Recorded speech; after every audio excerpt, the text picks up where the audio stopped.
কিনছিস তুই এখন?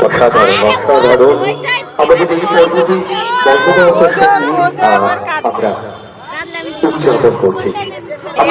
সব দেখো জিনিস কিনছে মেলায় এসেও বন্ধুরা দেখো এটা নেবো ওটা নেবো কান্নাকাটি বাবা কি করছে মানে সবই লাগবে। এই যে ফোন কিনে ফেলেছে তাদেরকে আমরা মঞ্চের বাম দিকে চলে আসার জন্য অনুরোধ করছি। ঠিক বাবার যেখানটায় আছে মানে এটা না ওটা ওটা না ওটা নেবো সারাক্ষণ। চলো ভিডিওটা কেমন লাগলো অবশ্য করে জানিও। এখনকার মতন টাটা।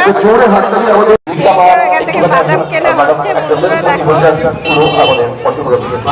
স্মৃতিতে ধরাধার ভালোবাসার মুহূর্তগুলো today's capture for future memory. আজকে এই মুহূর্তগুলো আমাদের স্মৃতি হিসাবে থাকবে আর আপনাদের করতালি কতটা আমাদেরকে উদ্বুদ্ধ করবে। জোরে হাততালি হয়ে যায়। Thank you sir. আমাকে চেনা যাচ্ছে? হ্যাঁ কত কিছু